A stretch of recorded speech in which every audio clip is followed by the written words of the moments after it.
Welcome to the Squad Show. I'm Sam Ekstrom, and today I brought the receipts of how we felt about Sam Darnold after last season. Hey, this is Arif Hasan with Why Left Football. I'm here in Dallas where I had left the ice in order to find more ice. What's going on? Luke Inman at Luke_Spinman. So Darnold made it to a Super Bowl before Josh Allen and Lamar Jackson. That just proves we're living in a Madden simulation. And I'm Luke Braun of Locked On Vikings. Drake May in his lifetime has as many playoff wins as the Wilfs have in their lifetimes. Oh, my goodness. Skol! It's the Viking Squad. Everything Minnesota Vikings every week. Breaking down all the big hits and game-changing plays from the land of 10,000 lakes. The way only the Locked On Podcast Network can. It's time to gear up. The Viking Squad Show starts now. What's up? Welcome in on a Monday. It's the Vikings Squad Show, streaming on Locked On Vikings, audio free and available on the Locked On Vikings podcast feed, wherever you get your podcasts, on the #1 sports podcast network. We're glad you joined us today. You met the Lukes, you met Arif, and I'm Sam Ekstrom. Darnold versus Diggs in the Super Bowl. We talk about that dreaded scenario, plus we continue our 2025 review with the linebackers, specifically the inside linebackers. Several burning questions there. Mike Pettine goes on a Locked On entity, actually, and has some kind of interesting comments about Brian Flores, plus Luke Inman's prospect of the day, and bonus edition, Arif Hasan's Shrine Bowl prospect of the day. All coming up before this show is over. Darnold versus Diggs in the Super Bowl. Darnold versus Bradbury, I think, is more. Versus Tonga. Tonga, Bradbury. There's like 8, aren't there? I don't have the full list. Vidarian Lowe. Vidarian Lowe. Kirk Cousins was on site at the game. He's taking pictures with Bradbury and Vidarian, saying, "Oh, look at these guys who kept me upright all these years." I don't know about that, Kirk. I don't know about that. Little revisionist history going on. Got a bone bruise in the top of his foot. He just wanted to talk to them about like units of time, right? Like that's really all he was there. They nerded out. Yeah. Let me give you the Sam Darnold stats though through his 2 playoff games. 37 of 53, 4 touchdowns, no picks, 8.9 yards per attempt. Some of this was on special teams, but the Seahawks scored 72 points in the 2 games. Sam Darnold near perfect yesterday. Sam Darnold is going to the Super Bowl. We talked about how much this would hurt last week, and I think this clinches it, particularly if he wins the Super Bowl. This is the worst ex-Viking winning a Super Bowl of all time for it to be the very next year. Now, I teased this in the open, and I wanted to go back in time. So let's get in your time machine. Let's go back to the first week of January 2025. The Vikings have just lost to the Rams. This is how 3 of us felt. Arif, you weren't there. This is how 3 of us felt in the moments after the end of Sam Darnold's season last year. This is a 90-second clip. Enjoy. I think Darnold got completely spooked. There's a reason I'm wearing what I'm wearing. Spectacle. You've got the future. There's a reason I'm wearing what I'm wearing. I got the JJ McCarthy on because I think this solidified him as the future. I don't think you franchise tag Darnold now. So, looking at the free agents that they have and the amount of work they have to do in the offseason, which we can get into, Darnold no-showing under the real emotional pressure, not physical O-line pressure, but emotional pressure. Mm-hmm. The difference between him against Seattle, against Green Bay, when it was still a little bit there's a chance this game might not matter. You still got to rattle a bunch out. The pressure was off for so long, and the pressure became undeniable in that Detroit game. And he threw him high. His eyes didn't work anymore. He crumbled. And now the pressure's high again in the playoffs. Season's over if you don't make it. And by the way, if you lay an egg, you lose millions and millions of dollars. And he choked again. So I don't see any reason why going into a second year of Sam Darnold, if they sign him if they tag him or 1-year deal or whatever, if you're the team that signs Darnold and you're listening to stuff about him after the fact to see what people are saying, I don't see any reason why, if you get into the playoffs with Sam Darnold again, why on earth would I trust him as far as I throw him? Please, chat, tell me why hard. I should trust him at all. when Yeah. the pressure is on. In a regular season Week 5 game, that doesn't matter. Okay, Yeah. but those don't matter if you can't do it when the lights are on. Yeah, he lost a lot of money, that's for sure. How much, we'll find out. There it is. Back to real time. I That know aged that well, I think that that was pretty good. seems like a big dunk on Luke Braun. It could have been any of us. It is. Like we No, he's wearing the jersey. It's him. that's why I I mean- chose it, because it was so good. It was so visual and visceral. I was right. It did solidify JJ McCarthy as the future. It just shouldn't have. That's okay. A sliver of kind of a prediction here versus an enormous hot take opinion that I'm glad I was not on the show for. I want to Yeah, point because out you had too, the same one. At the Don't time. worry about it. it Don't could have been worry any about one it. of us. It just It Don't could have worry been about anybody it. in the chat. It could have chose been to Don't dunk worry on about Luke it. Braun. But if you're listening, you couldn't see. We got the comments rolling along the bottom of the screen. They all hate Darnold. The fan base was out. So if you're trying to say that the Minnesota Vikings definitely made the wrong decision, no doubt in your mind, you were probably in that comment section. You were probably right there with them. I still think it's a defensible move in retrospect. I truly do.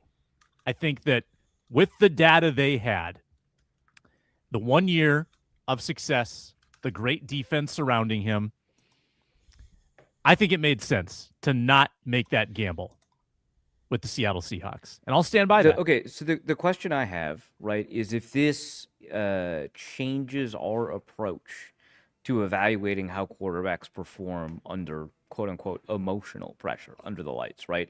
If maybe we, generally speaking, over-leverage it, or if this was a case where actually that is an appropriate evaluation to make, and it just so happened that this is the time that didn't persist, right? Like that's my question, right? Is like, okay, the data we had suggested that Darnold was not going to do well when we had big situational, like that kind of pressure, right? Is that meaningful data to use going forward for all quarterbacks, or did he just get over it? Yeah, I think like in that clip, and I'm saying, hey, give me a reason to believe it'll be different. And I think Darnold has given us the reason to believe it'll be different, which is that just because something happened once doesn't mean it's going to happen again. Right. But like, what's the highest leverage game Sam Darnold had ever played in? It was those two that we were just coming off of. And getting into a high leverage situation again, okay, well, now he's been there literally once before, and that helped him. That's actually a pretty good reason, is that this experience is something that he could learn from, and he did. He is consistently the proof in the NFL that just because you fail at something once doesn't mean you're going to fail at it every time you touch it. I mean, there was a lot of people when he signed with the Seahawks for all that money that said, oh, they're going to regret that right away. That's a terrible contract right off the get-go. I mean, I remember there was a lot of backlash that, like, really? I get it. He just won 14 games, but like, really? Did you see I went how on he just Locked On ended? Seahawks to cape for it. I was like, you guys are freaking out. Trust. Yeah. As Cows Anonymous is pointing out in our chat, the Seahawks are not just a more complete team than the Vikings were last year, which is their comment. I think that they surprised us in a lot of ways that we didn't expect, right? So the Seahawks had much better offensive line play this year than we expected them to have based off of how that offensive line was performing last year, even after you account for like the Abraham Lucas and Charles Cross injuries, right? Them returning. Because I think Abraham Lucas was somebody that we thought was perpetually cooked by injury, right? That interior offensive line, needed a bunch of help, and they got help from like undrafted free agents that have played at a really high level, right? So like we didn't expect that. And then also the Seahawks have the best defense in the NFL. That was not the case last year, right? And Darnold was leaving a situation with a really high level defense and good tackles. I wouldn't say great offensive line, but good tackles to go to the Seahawks, where you had offensive line questions. You had questions about whether or not the defense would be able to support the offense in the same way, whether or not downgrading from Justin Jefferson to Jackson Smith and Jigba would be a problem for him when he was looking at receivers to solve his problems. All of those were really unexpected, which is fair, and which is not to take anything away from Darnold right now. He's playing at a really high level, but I think it's fair to be surprised through multiple vectors for how this all played out. I'm really happy for him, but it is shocking, right? I feel that's fair to say. Just to add on to what you mention Arif there as well. He goes to a division, by the way, pretty stacked division with San Francisco coming off the year they had. Obviously, the Rams with Stafford and Puka and Devontae. And like, dude, there's a lot of people, a lot of experts who had Seattle dead last in that division. 4 wins, 5 wins. I don't know what they do really well. I just don't get it. So you tell me that there's 2 NFC West teams in the NFC Conference Championship, and neither of them are the San Francisco 49ers. Like, people's heads are spinning. Like, there's no way. What happened in 2025? Extra knife twist that Darnold has his best game in the biggest spot against the kryptonite team, against the Rams. Right. The Rams. Yeah. That last year foiled him. I have a hard time believing the Vikings don't win the division. If it plays out the same everywhere else, the Vikings can't find 2 more wins with Darnold this year and get 11, win the division. Yeah, but Would win just would that win Bears game. you more win the with division. like, would they win more with the 5th best or 8th best quarterback versus the worst quarterback? Yeah, I think so. Sam. Maybe they'd win 2. Maybe they'd win 2 more. Yeah. And I'll buy it that maybe Seattle's a better situation than this year's Vikings. I totally can believe that. But also, you still went 9-8 this year. You still had a great defense. And the defense probably would have looked even better early in the year if you'd had competent quarterback play. Mm-hmm. Everything. It's a heliocentric sport.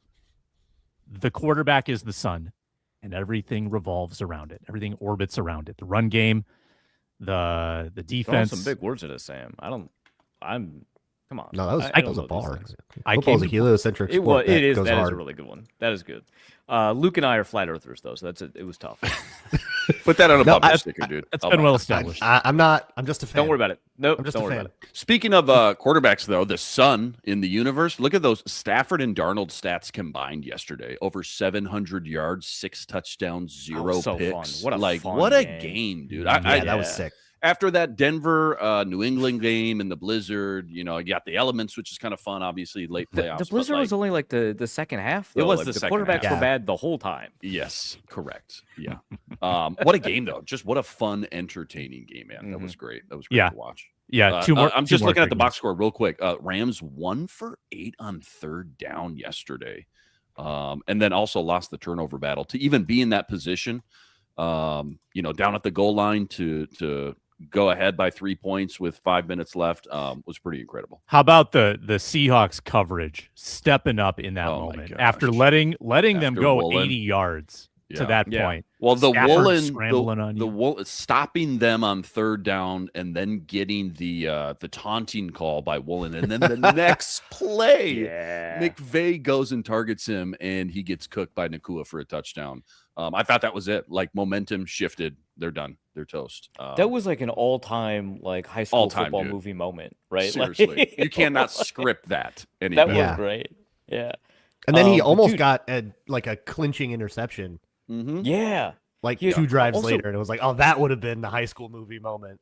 Right. Yeah. The Devin Witherspoon tackle right at the very end that ran out the clock instead of going out of Oh bounds. man, I'm still waiting for the Oh. Stafford heave. I still want that thing, man. One shot from the 50. I want that Dude, so bad.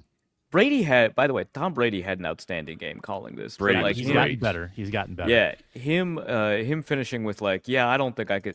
Stafford and I are like the same age, and I don't think I could throw the ball nearly. Like, it was so good. He's like, yeah, that thing is gonna go flying, dude.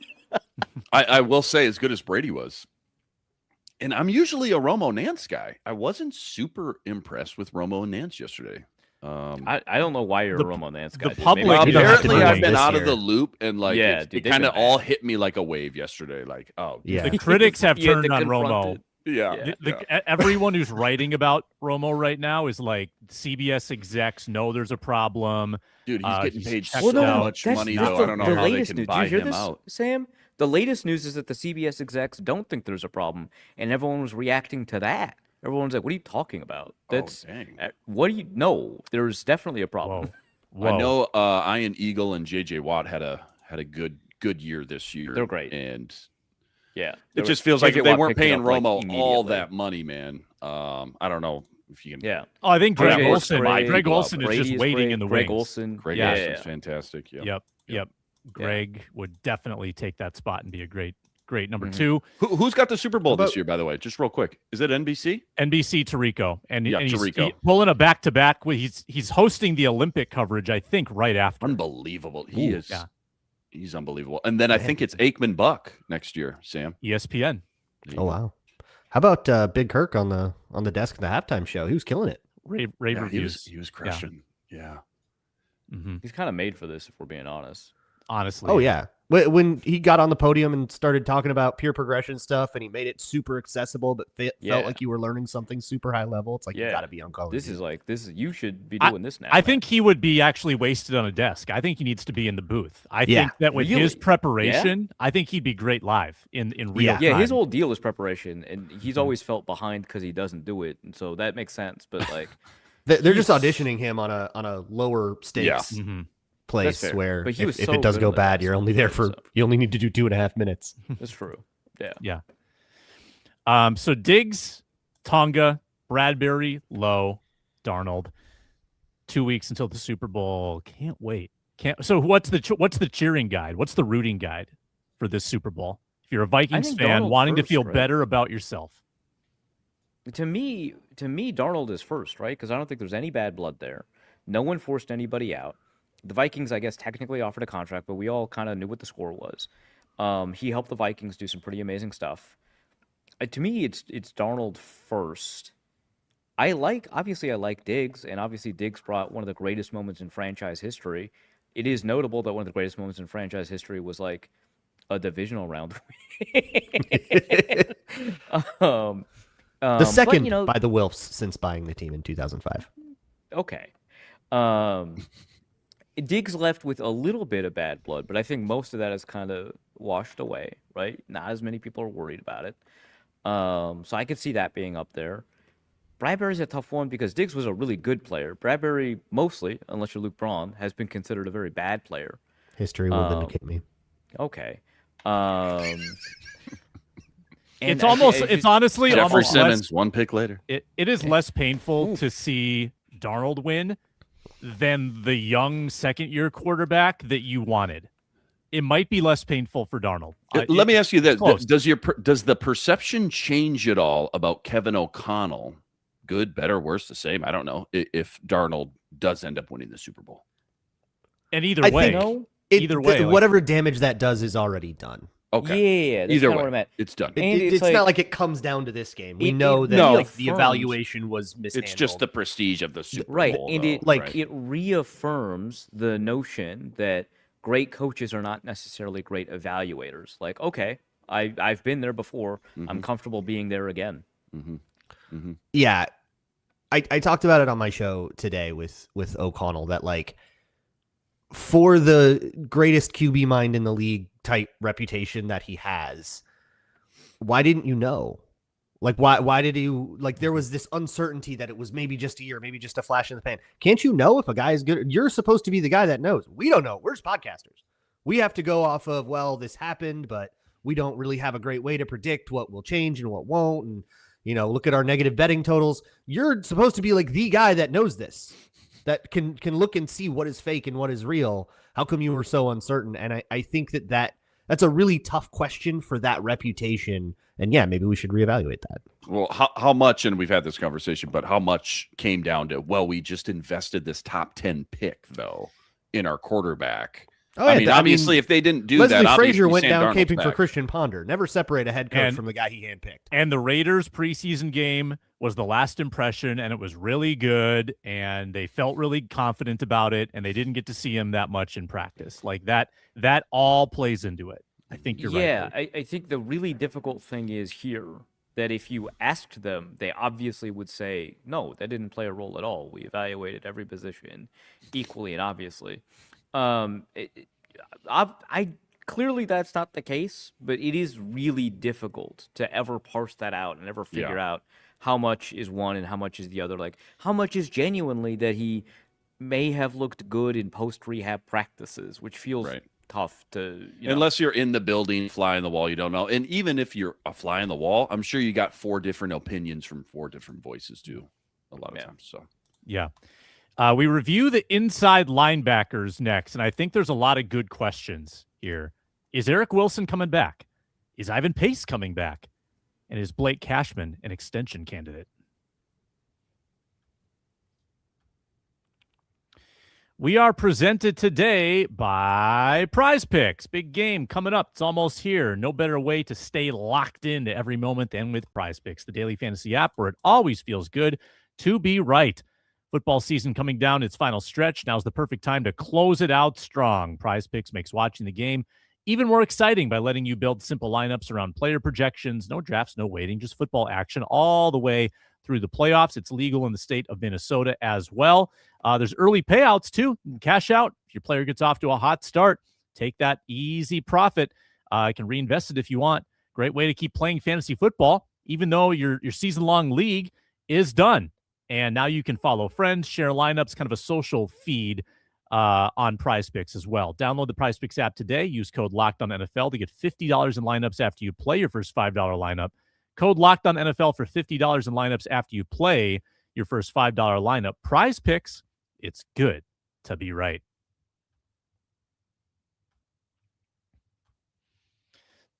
Back on the Vikings Squad Show, check out Luke Braun, 30-minute daily dose on Locked On Vikings. We appreciate that. He would appreciate that. Subscribe to the channel. Vikings inside linebackers, as we continue our review of all position groups. Let's start here. Let's start with Eric Wilson. Eric Wilson led all inside linebackers with pressures and sacks this year. Unbelievable. For some of us, remember when we ranked the 91-man roster? Where do you think we had Eric Wilson? Oh boy. He was in the first round, right? Like we didn't rank him 90, but wasn't he like in he was like a lock to make the team. Was he a lock? Okay, so we put him thought probably so. around 50. Oh, you got to pull it up now. I'm going to. I gotta know. Going to. Wants me to sign There wasn't like in. I had him serious making the competition. team, didn't I? Yeah, Was it was like a lock very to make the clear team? top four. I had him linebackers, number if I one, remember. didn't I? Oh yeah, because there were no linebackers. That's Yeah, right, there was were like no linebackers real again. competition for him. Yeah. All right, ready But if for there it? were, we probably would have like. Let with- me put in my formal guess. Okay. 54. That's for you 49? or collective? My guess is for the collective. Okay. So Arif Hasan's officially a robot because he's exactly right. 54th is where Arif had Eric Wilson. I'm out. Have a good show, guys. That's great because I got it way wrong initially. Off So the who roster. had him off the roster? You did. You got Well, a Arif, mulligan. 54 would be off the roster for Arif. Luke Inman had him 49th. Sam Ekstrom had him 40th. Luke Braun, 33rd, the most Good for you, man. optimistic Wow. about Eric Wilson. And where would you say he finished in terms of, like, just straight up best players on the team? Like He 12th, was like kind of one of them. Dude. 8th? He's like 15th. Yeah, I was At gonna say least top 15, 15. yeah. Top I was 15 gonna say Top players. 15, top 10. You have to And that sift might through be that 15, but- underselling how good he was. I looked it up. Linebackers that produce the way he produced, like league-leading pressure and sack totals, this is what they get paid. Ernest Jones, $9 million per year. Frankie Louvu, $10 million per year. Caden Ellis, $7 million per year. They're getting 3-year deals. Now, because of his age, because of the flash-in-the-pan nature of the season, I don't think it costs that much. I do think that you will have to commit something. You're not going to get a cheapy one-year return deal on Eric Wilson. I might still prioritize it. I don't think there's really a pipeline here. Kobe King's gone. Kobe King, you let Yeah, him go. he was definitely supposed to be part of this. Ron They, Johnson. they did not want that. So where are we at with Eric Wilson? I want him back. Uh, They have no money. I think they have to Plug have for him back. wideleft.football. Matt Freese put a huge guide on how to get the Vikings under the cap and then how to use the cap space created from all the restructuring and cutting and extending and all that to sign free agents. Today, we published the article about which free agents he would like to re-sign. Eric Wilson was in there, and he projected because of the age, like 1 year wonder type stuff. He projected a 2-year, $10 million deal, $5 million per year. So at that price, I would be pretty happy. I also do think that that's actually really reasonable because of the age. Yeah, I would he's go. not gonna be the most That sounds expensive guy. cheap for me, and I'm all about it. I would go even 7, 6.5. Let's Seven. just say 6.5. Seven. Well, Have you seen it's the almost inside like linebacker a, market? it's almost like I'd a be Brian happy O'Neill with that. situation because, and granted, different positions, different positional value. Talking about a tackle versus a linebacker, but You don't sign him. Who are you going to have? You still got to go either spend money or you're not going to use an early round pick. It's fine. Right. Find another Jordan Hicks. Like this, even with Eric Wilson, the room needs another addition, which probably in the plan was supposed to be Kobe King. You want to go spend 3 or 4 on somebody average that doesn't move the needle, or maybe is a risk, or a rookie, But like as it stands right now, under contract, they have 2 futures contract linebackers, Blake Cashman and Ivan Pace, who they benched. So if it's not Eric Wilson, it's somebody. So that leads us to the Ivan Pace question. He's a restricted free agent. The projected cost to retain him on a tender would be $3.5 million for a bench dude. Suddenly, that seems steep. So non-tender and renegotiate, maybe? No. Are you tender? Backups are more expensive than that. Yeah, you're totally fine with that. Yeah, I think. And I get it because it's a linebacker, and backup linebackers tend to make a little bit less, but that market does flatten out. Like, that's the thing with backup linebackers versus backups at other positions. The difference between a backup and a starter is actually a lot more compressed than you would expect. So maybe a backup is like $2.5 million, which is what Eric Wilson signed for, and you're paying $3.5 million. I'm fine with that. He has a unique and special skill set. It obviously doesn't allow him to be a full-time starter or anything like that, but you know how to use him. $3.5 million, I'm comfortable with it. It might be a slight overpay, but an original round or right of first refusal tender, $3.5 million, I'm just not going to screw around. I think it'd be fine extending that. Again, if it's not Pace, it's somebody. Somebody needs to take his place on that roster then as a backup linebacker, and I doubt that you're getting someone like cheaper. And yeah, he still can be a rotational piece.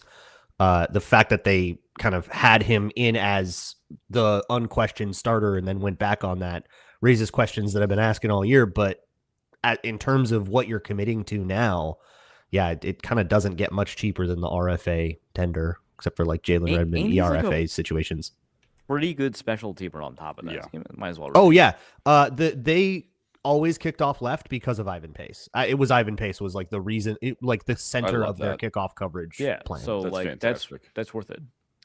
What do you think prevents Ivan Pace from doing Eric Wilson's stuff from a pass rush perspective? Because is it just because Wilson's not huge, Pace is not huge, but we've seen the strength Pace has. I'm surprised they couldn't carve that out for him. It's not like Eric Wilson was giving you immaculate run stopping in the process. He's kind of shoddy against. He goes the right way every time though, which you can't say about someone Pace. whose eyes are not just correct but fast. Like that's kind of the goal. And Eric Wilson was correct and fast in making decisions, and he would overrun plays sometimes. He wasn't perfect, right? But if you need someone to be somewhere, Wilson will be there. Pace, not doing that. And he would freelance a fair amount, and we didn't really have to worry about that because Blake Cashman would kind of cover for that. Mm-hmm. And it's just nicer if you don't have to worry about your other linebacker covering for your first linebacker, and you just operate like a well-oiled machine, like a cohesive unit. Mm-hmm. That's what's preventing it. Physically, Pace has, which is weird to say about like a 5'10" linebacker. Physically, Pace does have the tools to do all of the things that you would want him to do, but he's not going to the right spots. I think there was a moment in week 4 against the Steelers in Dublin that got 2 different Vikings benched, and it was that DK Metcalf slant that went to the house. Theo. Because Theo's snap counts were not the same ever again. And terrible Ivan angle. Pace, after the bye, basically had lost his job. On that play, Ivan Pace busted the coverage. He went to the flat, and it was, I think, a Tampa 2, and he played it like it was like a fire zone or something like that. Yeah. So he went to the wrong zone. Yes. Not I overplayed it, not I missed my landmark a little bit. He got the play call wrong, which I'm going to imagine was a pretty frustrating thing to a jet-lagged staff. Ivan Pace did not survive the self-scout, safe to say. Right. Which was like the last thing that had happened to him was that play. Mm-hmm. Inman, so you are proponent to bringing back Pace back up. You've got Wilson back on a 2-year, as you said, $7 million per year deal. And then that raises the Cashman question. You've got Cashman for 1 more year. This GM has kind of made a recent habit. He is okay extending guys that are in their 30s. Cashman's going to be 30. This is his age 30 season. You let it ride with Cashman or extension candidate? I'm leaning extension right now. I think he's done and proven enough just how important he is. And again, it's tough with the defensive coordinator going on a year-by-year kind of basis. That does this look different for Blake Cashman under a different scheme and a different coordinator? I don't know, but he's proven, whether it's Houston or here, that he's just a good football player. He's just a good linebacker. And wearing that green dot, the communication stuff, we saw it 2 years ago when he missed that Rams game and Detroit game, how the defense fell off, the communication stuff, the pre-snap stuff fell off. I would lean extension. I'm fine and comfortable with him, being locked up into 31, 32. I think right now his cap is about 9, I want to say. And obviously we're going into a huge offseason where they're going to have to make some tough decisions and shave some money. And I think Blake Cashman is a guy that I'd be more than comfortable knowing he's around for the next 2-3 years. Cashman, your thoughts? The Matt Freese's article on this extended him, saved about $4 million against the cap. At that point in the article, it's not actually necessary to get to where you want to go cap wise, but I do think it makes sense for all the reasons that Luke gave. It was like, we know what the on-off impact of Blake Cashman is. We know what it's been for the past couple of years, what that on-off impact is, what he can do to help kind of the other players on the defense align properly, get to where they need to be before and after the snap. His ability to kind of adapt to changing conditions is just a really tough thing to actually find in a linebacker these days, because those body types aren't going to linebacker. You're just not getting paid enough for those players to want to do that in college. So I think that you extend Cashman. Let the age problem occur before trying to anticipate it. The Vikings have enough problems to solve. There is no reason to create new problems to solve unless they appear on their own. So yeah, into 26, into 27, into 28, and obviously they don't have to solve the Cashman kind of whatever in 26, but I wouldn't want to solve it in 27 or 28 either. So when you do those exercises like what Freeze did on wide left, you kind of find yourself every time saying, okay, well, I can do this with this contract, this with this contract, and then you look up and you've done way too much. And you realize that like you don't actually have to restructure or extend every single big cap hit. Blake Cashman's is 9.1 mil. I think it would be fine to ride that out if you wanted to. And the question is more about, do you want him to be around in 27, 28, which I'm with you guys. Yeah, it's a yes for me. But it can be about that rather than being about, God, what do we do with this $9 million cap hit? Figuring out the cap and the money can happen with more impactful contracts. Just make the decision of how long you want Blake Cashman in your building. Yeah, if they could solve like that one soft tissue injury every year, that'd be great, because you love when he's on the field. Love him when he's on the field. And that's a feather in Kwesi's cap that they identified him. And being a Minnesotan, if you do let it ride, there's a decent chance that you could renegotiate that if he's a free agent, if you don't do the extension. So I don't think a non-extension means that he's gone. We've got some inflammatory Mike Pettine non-comments to get to when we return. And we are brought to you today by Indeed. If you've ever hired someone who looked good on paper but wasn't the right fit, you know how important that is. You want candidates who truly match what you're looking for. Trust Indeed sponsored jobs. Macho Meach tried to apply for this show one time. Was he the perfect fit? Yeah, he's very snarky in the chat. It's very funny. Was he the perfect fit for this job? I don't know if he would have been part of the culture. Macho, you can weigh in on that.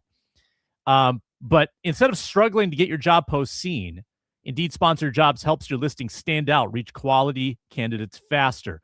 According to Indeed data, sponsored jobs posted directly on Indeed are 90% more likely to report a hire than non-sponsored jobs. Spend more time interviewing candidates who check all your boxes. Less stress, less time, more results using Indeed sponsored jobs. Listeners of this show get a $75 sponsored job credit to help give your job the premium placement it deserves at Indeed.com/LockedOnNFL. Indeed.com/LockedOnNFL right now. Support the show by saying you heard about Indeed on this podcast. Terms and conditions apply. Hiring? Do it the right way with Indeed.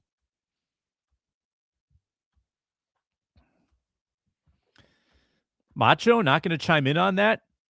I figured you would have... He's got nothing. Maybe he's got called you out directly. Maybe he started late and he needs to catch up. Well, I'm sure we'll get a barrage here in a moment. So, the Ultimate Cleveland Sports Show. Are you familiar? That is a Locked On Podcast Network property. Great show. Mike Pettine went on. Mike Pettine, the Mike Pettine, great guest. And he says, this is a big like tone and body language one. I probably could have pulled the clip too, because we own it, but I didn't. He's asked about Brian Flores, and I think the host was trying to set up a softball. Asks his thoughts on Brian Flores, and Mike Pettine goes in the dourest possible demeanor. Probably not many that I'd prefer to share.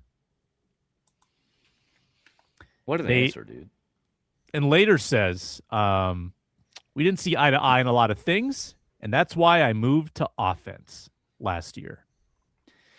So this just adds to the little, the kindling, the smoke that maybe Brian Flores is a little bit tough to work with. Maybe that explains why the job interviews don't flow easily. We're not talking about, rumors, speculation around Mike Smith, Chris Rumpf, their departures. We've had another coach go to a college staff midseason. Now Pettine, who is like this with KOC. I'm interlocking my fingers. I mean, that's a mentor of KOC's. And now we hear this from Pettine, who was a key member of that staff. What does it mean to you, Luke Inman? Is it nothing burger? Do you side with anybody in this? Where are you at? It doesn't surprise me. I'll tell you that. We know Flores is maybe just not everybody's type of flavor. Let's just put it that way. I'm reading a part of the transcript, and Kevin Seifert tweeted it out a couple days ago when this kind of all unfolded. And there's a part that kind of sticks out. I'm just quoting it here. It just kind of felt like it was Thad's time to take over coaching offensive linebacker for Pettine. Flo certainly felt like that. I don't know what kind of different dynamics and stuff obviously happened behind the scenes, but it just felt like, there was clearly a tiff. And at a certain point, there's some relationships that go on at work. You're not going to get along with everybody. Let's just put it that way. Clearly Pettine fell out of favor with Flores and teed you up for that. And kind of a nothing burger, to be totally honest, Sam, but it just doesn't surprise me at all. Just knowing Flores' history, not just here, but also in Miami. Let's just put it that way. Nate chimes in. If Pettine was a good coach, maybe it'd be something. How would pushing we Mike Pettine out the org? Well, good job, Flo. Yeah, Great. Yeah. I don't know. I'm Pay gonna take the balanced approach on that one. Like, how do we know what Pettine's impact was? Do we have any tangible clue? He's a voice in the room. We don't know what he said. We're never gonna know. Play caller. He wasn't in charge of a group. My read on that is that Pettine is to KOC as Grigson is to Kwesi, where these guys like failed when they had the job, but are voices in the room. They're mentors. Pettine was, I think, the first guy to hire O'Connell as a coach back in 2015. Yeah. And has been a mentor to him for a long time. Kind of the same with Grigson and Kwesi. These guys have got a lot of experience, and that experience didn't go well, but that can be a really helpful voice in the room when you go, okay, so here's how I screwed this up. That's like a good lesson to have like in your conference room. Yeah, what's interesting, I was talking to some Cleveland guys down here at the Shrine Bowl about these comments because I was like pretty curious about their take. And a couple of these Cleveland guys, not people affiliated with the team, people who cover the team, were like, in retrospect, it really seems like Mike Pettine was done really, really dirty by the organization. Yeah, he dealt with Johnny Manziel, right? You take a look at that staff he assembled: Mike McDaniel, Shanahan, Angelico, and there's more, right? There's like it's a really outstanding staff in retrospect that they were able to put together. And if you think about it like that, right? I'm kind of curious, right? Because he had to deal is it the case that he put together a good staff because he knows what it looks like to have a team work together, or did he screw it up because that was also the same staff where the offensive coordinator put together a PowerPoint presentation on why she'd be allowed to leave, right? So half a dozen of one, six the other, but I do think that this matters, right? Like, it may have been better for Pettine not to be in the organization, and maybe it would have been better right, if the Vikings had kind of separated that relationship. I don't know. Maybe not. Maybe it would have been. Maybe it wouldn't have been. But that doesn't mean it's okay to make it difficult to work with someone. And I would say it's only a piece of the puzzle, and it's a one-sided piece of the puzzle. Maybe Brian Flores has turned, a new leaf or turned a corner and is actually really pleasant to work with. But sometimes, if you're not very good at your job, people who hold you accountable are characterized as unpleasant to work with. That's also the case. But I do think that if you're part of a head coach search and you're trying to turn over every stone, right, you're taking a look at interviews like this, right? And it's not going to define where you are on a head coach search, but it might inform your decision a little bit. And I would say that that's probably true for, if a general manager is involved. I don't know that, an owner is going to be listening to various podcasts. No offense to myself, but probably not. But I do think that like a GM might, because I've been talking to how they do player stuff, right? Last year, I published a piece in the Shrine Bowl. I talked to a scout who had watched an interview of a player in a podcast that only existed on YouTube, and at the time I checked had 38 views. Like, this is stuff that will get out, right? And so I think it matters, and it is important, but it's not the only thing. And if we can if that staff has the ability to kind of connect the dots and take a look at, the coach that left midseason, take a look at the coach that, and talk to all of those people or get feedback somehow about those, that'll kind of paint a more complete picture and give us an understanding of maybe this is one reason he's not advancing in interviews. Yeah, I guess my gut on something like this is, if there are disagreements on personnel, on X's and O's, I would think that if you're working under somebody and you see their results, right, the results that Flores produces, and you're a coach in this league, you're probably saying, we disagreed on that one. I will tell you that, but hey, B-Flow was right. He got it right. There wouldn't be the grudge that's being held, which makes me think it's more interpersonal than that. I don't know anything. Yeah, I don't think it's about like the merits of who he wanted to draft or whatever. It's that guy's a dick. Like, that's what Pettine wants to say without saying. He's that guy's a dick. Saying, yeah, which is pretty known. I don't know. It's so hard. I feel like I'm starting to analyze the relationships of people I haven't met with other people I haven't met, and I just kind of throw my hands up at that. But it does tend to flow out around January every year, which I find interesting. And maybe that's just because that's what the news cycle is. So people are asking those questions more. No, hold on. What if he's doing KOC a solid? That's what I'm saying. Yeah. Yeah. He's like, hey, you need to call my guy a dick.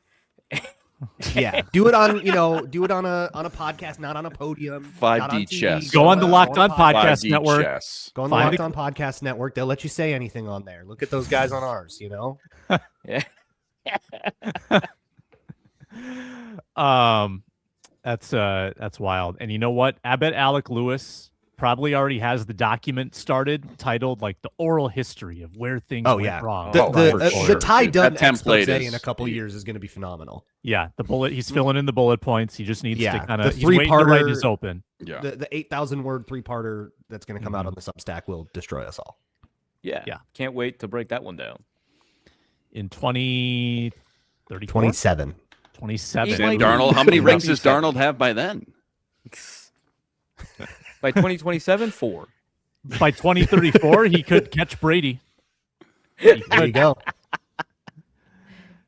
I gotta put this one on the screen. That's just for the video audience's pleasure. All right, we got prospects of the day to get to when we return. We got Shrine Bowl and we've got Luke Inman's. It's edition 2 of the 2026 offseason prospects of the day when we get back. We're brought to you today by Robinhood. What if sports were traded like markets? Now you can put your sports IQ to work in real time with Robinhood prediction markets. It's not you against the house. It's you participating in a live market. You can buy or sell your positions live all game long. Use your sports knowledge in the moments that matter. Robinhood prediction markets changes the game. It's people moving the action. So when momentum shifts, you can move with it. I always knew the game, never had a dynamic way to apply that knowledge. Now I can actually take part live in a market powered by people. You're no longer just a spectator. Play-by-play, you decide. Trade every play with Robinhood, now available across the U.S. Download the Robinhood app now to begin. Futures and cleared swaps trading involves significant risk and is not appropriate for everyone. Event contracts are offered by Robinhood Derivatives, LLC, a registered futures commission merchant and swap firm.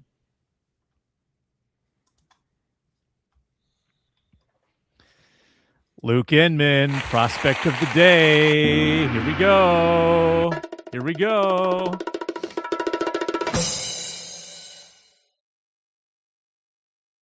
Oh, that's it? One more. There we go. There we go. What do you mean we say anything and do anything on this show, Sam? What do you mean? All right, this was the dude I was going to roll with last week. Caden McDonald, defensive tackle, Ohio State. 4-star coming out of Georgia, 6'3", 326. Played 7 games as a freshman, full-time starter as a sophomore, and then last year really kind of turned into one of the studs of that Buckeye defense. My buddy, who's a diehard Buckeyes fan, watches every game, listens to every press conference. I was asking him about Caden, and he said, Ryan Day would constantly bring him up by name every press conference about his kind of presence on and off the field, kind of as this engine right in the middle of this defense, the catalyst of the defensive line, made everybody around him better, but a great role model too. Off the field, academic honors as a communication major, was involved in a lot of charity work as well. I know it's pretty early kind of in the process, just in general. Shrine game just wrapped up, Senior Bowl, Reef's going down there this week. Still early, but it feels like he's the best run-stopping defensive tackle in the class. PFF's #1 run-stopping grade among all defensive linemen in the country. Top 10 overall grade for PFF among all defensive linemen. 6'3". I know one thing you worry about is kind of leverage. Does he play too tall? The pad level is really good for that size. He's a tank. He's stout. He holds his own at the point of attack against double teams. I went and watched the Indiana playoff game back. He was getting triple teamed by Indiana a few times, just to kind of give you an idea of the type of attention he was getting. Pass rush, it's fine. It's not great. 12 hurries, 10 pressures, 2 sacks. The first step, I think the quickness, the athleticism, it's there. But the timing just wasn't always right for some reason. What you're really getting here with Caden McDonald is an elite run defender, not just a big kind of body space eater, but a guy who holds the point and looks kind of almost unmovable at times, more reps than not. He's a guy that's just probably going to make everybody around him better. I wanted a stud nose tackle since Linval Joseph left.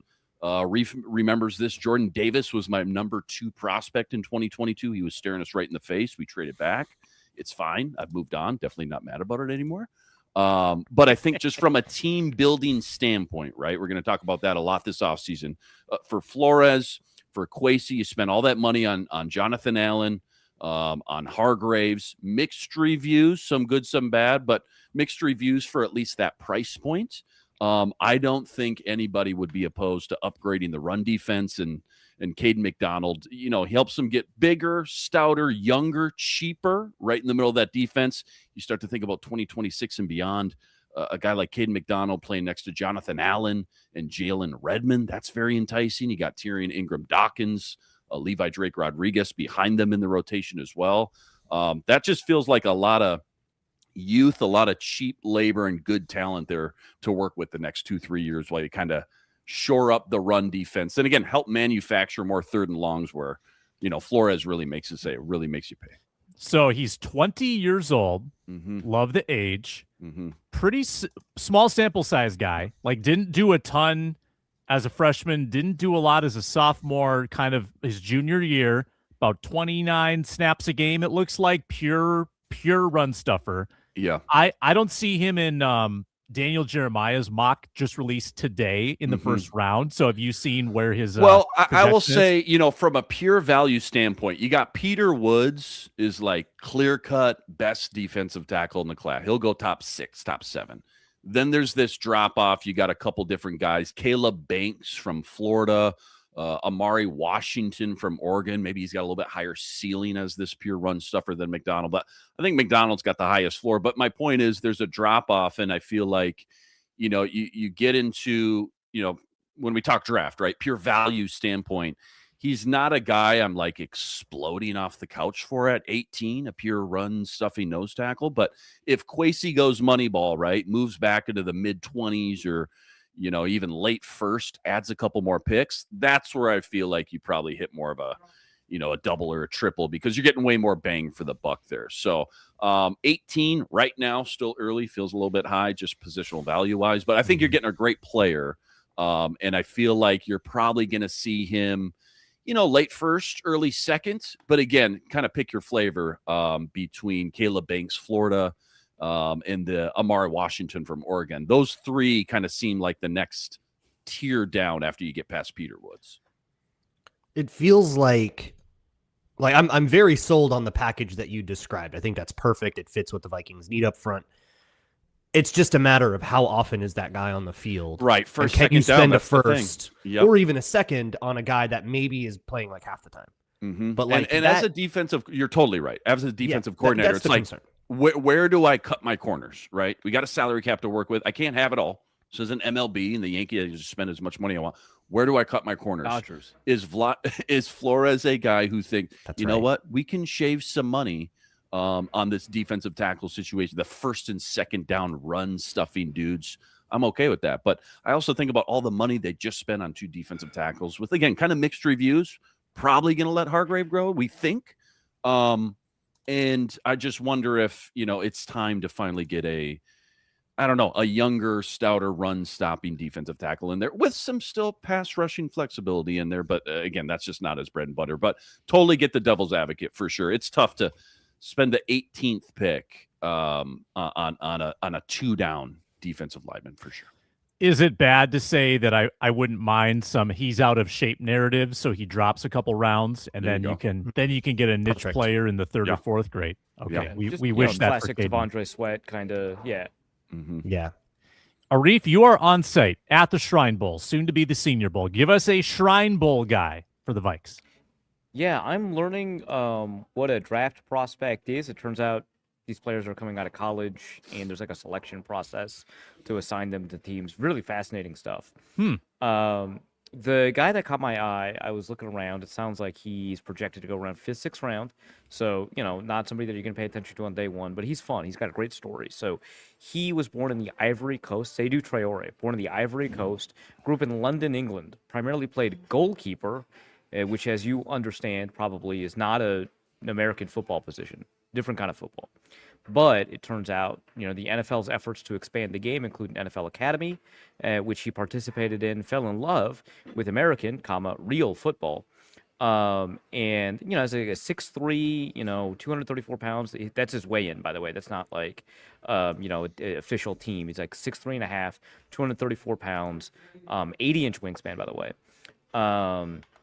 He's kind of a natural fit at tight end. He originally went to Florida Clearwater to finally pick up like American football in the United States. Ends up going to Arkansas State, transfers to Mississippi State. He's looked really great here. Now, one thing to kind of keep in mind is that here, obviously, there's variable levels of competition, but also there's not as much physicality, so we're not going to get as much from him as a blocker. And that's been kind of one of his knocks, asking around. It's, is he going to be capable as a blocker? I've heard differing opinions on the level of effort he brings to blocking. I personally would be a little bit surprised after talking to him for a little bit. Also, very charming British accent. That he wouldn't, bring that kind of effort, but the way the players talk to you versus the way they appear on field, always tough. The small, sample that I've seen, he is a very willing blocker, not necessarily capable. The reason I like him, it's not because, he is this like really exciting young prospect. He's 23, he'll turn 24 before the season. It's not because he's this outstanding route runner or he has outstanding production, like 350 something yards in college. His movement looks in a class separated from all of these other guys here. His fluidity and understanding of where his body needs to be. Again, not an outstanding route runner in terms of technique and precision, but a really outstanding understanding of space, a really easy mover that just kind of ends up where he needs to be, ends up creating a lot of separation, really excellent hands. He's been really fun to watch, and he has this huge size advantage against all of... Sorry, I just one of the comments. He has this huge size advantage against all of these other players here, except like Eric Gentry, the USC linebacker, is like 6'6", 220. Everyone else he's had this huge size advantage against. He's been a ton of fun to watch, and he's been kind of moving the chains through the middle of the field. He seems like a seam stretcher tight end that you might be able to train into being kind of a dual capable tight end. But for right now, I wouldn't consider him like a TJ Hawkinson replacement. I would consider him like a move tight end that you've got the ability to kind of play around with matchups for. I kind of like him. Seydou Traore, again, Mississippi State. He is a pleasure to watch. He stood out in a huge way here. You spell that for me? Would you mind? Yeah, Seydou. His first name. Traore. Got it. Traore. Beautiful. Thank you for that, Arif. That was a great assessment. And I went the whole time not knowing the name of the person you were talking about, so I couldn't look them up. But yeah, Arkansas State, Mississippi State, 6'4", 235. Nice. Seydou Traore. Tight end could possibly be a huge need for the Minnesota Vikings. We don't know yet. We don't know what the Hawkinson plan is. Could be a giant need. So that's probably going to be it. This is a guy I would not draft if it was to fill a need. I think he needs a year or two. But he's fun. Sweet. It's part of the trouble with dealing with cap issues by like cutting players is that you create needs that need to be filled immediately, and therefore you kind of don't have access to the draft because guys that are ready to like start right away are usually gone by the top 15. Yeah. Those don't come out of college a lot. Or you're bringing in a free agent that then like that guy needs has a year where he's new to the system, and then you're waiting on the year to leap, and you're just making the whole thing take a lot longer.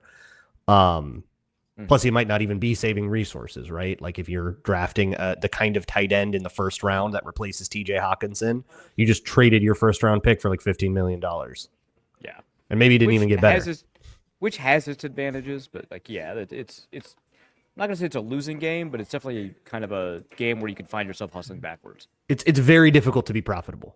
Yeah. You really have to nail to it. move the needle, yes, positively. Actually to get better. Everybody would be great if you could get a tight end that's just as good as TJ Hawkinson for $10 million less. You let me know where you find that guy. We wagered yesterday on player props, final round of our postseason betting contest leading up to the Super Bowl. We did pretty well. As a collective, this might have been one of our better weeks ever. You needed me to go like 0-3. I had a decent lead. I went 2-1. That clinches it for me, which means the three of you guys need to front the Super Bowl bets in 2 weeks. So we'll start. We got to shout out Inman though. 3-0. Inman goes 3-0. Phenomenal. Got a shootout over there. Darnold using those legs. Did he get that late in the game too? Yeah, I was gonna text you guys. Yeah, it was late third, early fourth, somewhere in there. Yeah, easy money, dude. Quarterback rush, easy money. Just get to the line and fall forward. That's it. Arif got the digs under, missed the booty over, and got the JSN over. I got the Stidham under. Thank you, Snow. That might have jeopardized me. That was looking bad for a while. That 50-yarder at the very beginning, play, that was my first thought. Gonzalez too, by the way. Yeah. Dude, Kayshawn had like 2-3 targets themselves that were like over 37.5 yards. Just one of them, man. Just one of them. We'll be back Thursday to continue the off-season review. Starting to talk draft. Might even start talking free agency here very soon. Almost done with January as the offseason continues, and we are right here 2 days a week on the Vikings Squad Show. For the Lukes, for Arif, I'm Sam Ekstrom. Thanks for watching, listening, commenting, and subscribing. We appreciate your time. We appreciate your viewership, and we will talk to you next time on the Squad Show.